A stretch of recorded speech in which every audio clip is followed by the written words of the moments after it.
भीष्म पितामह के बारे में 10 रोचक तथ्य। करीब 58 दिनों तक मृत्युशैया पर लेटे रहने के बाद जब सूर्य उत्तरायण हो गया, तब माघ माह की शुक्ल पक्ष की अष्टमी तिथि को भीष्म पितामह ने अपने शरीर को छोड़ा था। इसीलिए यह दिन उनका निर्वाण दिवस है। आओ जानते हैं भीष्म पितामह के बारे में 10 रोचक तथ्य। एक राजा प्रतीप हुए जिनके दूसरे पुत्र थे शांतनु। शांतनु ने गंगा से विवाह किया था, जिससे देवव्रत का जन्म हुआ। यहीं आगे चलकर भीष्म कहलाए। पिछले जन्म में भीष्म 8 वसुओं में से एक वसुद्यु थे। भीष्म गंगा के 8वें पुत्र थे। बाकी 7 को गंगा ने नदी में बहा दिया था। गंगा के स्वर्ग चले जाने के बाद शांतनु को निषाद कन्या सत्यवती से प्रेम हो गया। वे उसके प्रेम में तड़पते थे। सत्यवती ने शांतनु से विवाह करने के लिए भीष्म के समक्ष अपने पुत्रों को ही हस्तिनापुर की गद्दी पर बैठने की शर्त रखी। तब भीष्म ने आजीवन ब्रह्मचारी रहने की प्रतिज्ञा की और सत्यवती को लेकर राजमहल आ गए। शांतनु प्रसन्न होकर देवव्रत से कहते हैं, हे पुत्र, तूने पितृभक्ति के वशीभूत होकर ऐसी कठिन प्रतिज्ञा की है। तेरी इस पितृभक्ति से प्रसन्न होकर मैं तुझे वरदान देता हूं कि तेरी मृत्यु तेरी इच्छा से ही होगी। तेरी इस प्रकार की प्रतिज्ञा करने के कारण तू भीष्म कहलाएगा और तेरी प्रतिज्ञा भीष्म प्रतिज्ञा के नाम से सदैव प्रख्यात रहेगी। सत्यवती के गर्भ से महाराज शांतनु को चित्रांगद और विचित्रवीर्य नाम के 2 पुत्र हुए। शांतनु की मृत्यु के बाद चित्रांगद भी एक युद्ध में मारा गया। तब भीष्म बालक विचित्रवीर्य को सिंहासन पर बैठाकर खुद राजकार्य देखने लगे। विचित्रवीर्य के युवा होने पर भीष्म ने बलपूर्वक काशीराज की 3 पुत्रियों का हरण कर लिया, लेकिन उसमें से एक बड़ी राजकुमारी अंबा को छोड़ दिया गया, क्योंकि वह शाल्वराज को चाहती थी।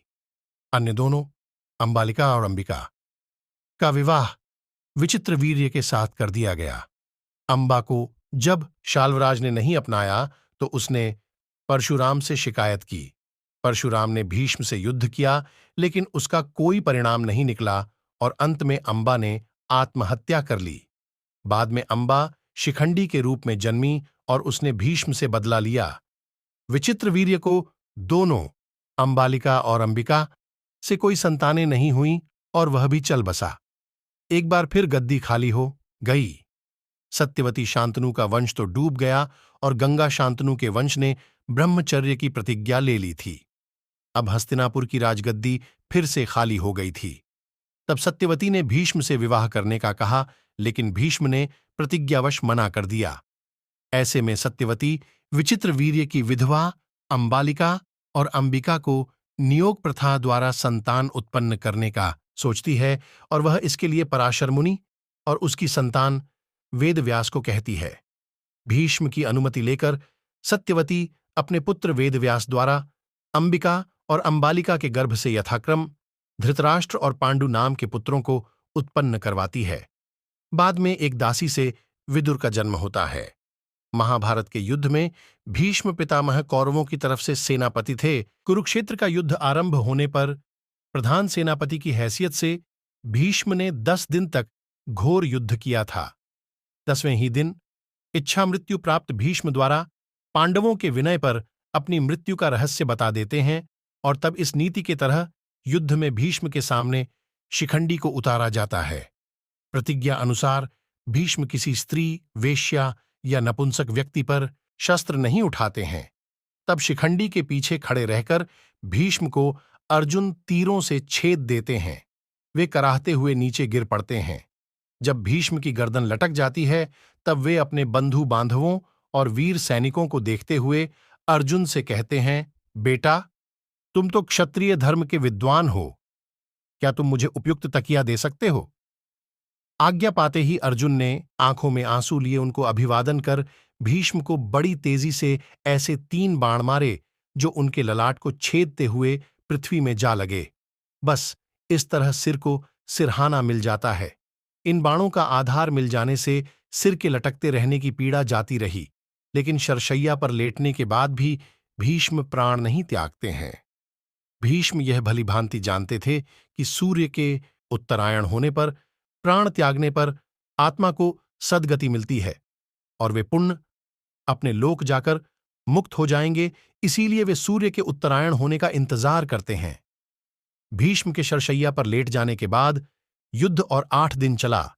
भीष्म यद्यपि शरशैया पर पड़े हुए थे, फिर भी उन्होंने श्रीकृष्ण के कहने से युद्ध के बाद युधिष्ठिर का शोक दूर करने के लिए राजधर्म, मोक्षधर्म और आपदधर्म आदि का मूल्यवान उपदेश बड़े विस्तार के साथ दिया। इस उपदेश को सुनने से युधिष्ठिर के मन से ग्लानि और पश्चाताप दूर हो जाता है। यह उपदेश ही भीष्म नीति के नाम से जाना जाता है।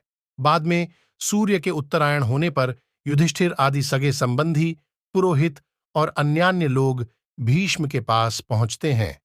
उन सबसे पितामह ने कहा कि इस शरशैया पर मुझे 58 दिन हो गए हैं। मेरे भाग्य से माघ महीने का शुक्ल पक्ष आ गया। अब मैं शरीर त्यागना चाहता हूं। इसके पश्चात उन्होंने सब लोगों से प्रेम पूर्वक विदा मांगकर शरीर त्याग दिया।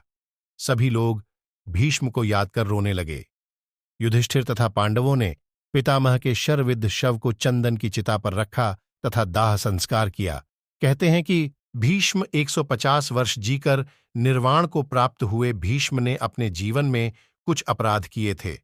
जैसे भीष्म ने अपनी शक्ति का दुरुपयोग करके गांधारी का जबरन विवाह धृतराष्ट्र से करवाया था, उसी तरह उन्होंने अंबालिका और अंबिका विचित्र वीर्य से करवाया था।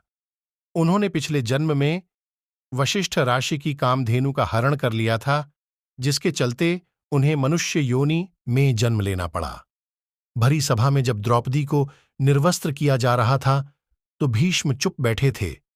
भीष्म ने जानते बुझते दुर्योधन और शकुनि के अनैतिक और छलपूर्ण खेल को चलने दिया। शरशैया पर भीष्म जब मृत्यु का सामना कर रहे थे, तब भीष्म ने द्रौपदी से इसके लिए क्षमा भी मांगी थी। जब कौरवों की सेना जीत रही थी, ऐसे में भीष्म ने ऐन वक्त पर पांडवों को अपनी मृत्यु का राज बताकर कौरवों के साथ धोखा किया था। भीष्म ने शरशैया पर लेटे हुए पूछा श्रीकृष्ण से कि हे मधुसूदन, मेरे ये कौन से कर्मों का फल है जो मुझे बाणों की शैया मिली? तब श्रीकृष्ण ने कहा, पितामह, आपा अपने पिछले 101वें जन्म जब एक राजकुमार थे, तब आप एक दिन शिकार पर निकले थे। उस वक्त एक करकैंटा एक वृक्ष से नीचे गिरकर आपके घोड़े के अग्रभाग पर बैठा था। भीष्म ने आपने अपने बाण से उठाकर उसे पीठ के पीछे फेंक दिया। उस समय वह बेरिया के पेड़ पर जाकर गिरा और बेरिया के कांटे उसकी पीठ में धंस गए। करकैंटा जितना निकलने की कोशिश करता, उतना ही कांटे उसकी पीठ में चुभ जाते और इस प्रकार करकैंटा 18 दिन जीवित रहा और यही ईश्वर से प्रार्थना करता रहा, हे युवराज, जिस तरह से मैं तड़प तड़प कर मृत्यु को प्राप्त हो रहा हूं, ठीक इसी प्रकार तुम भी होना।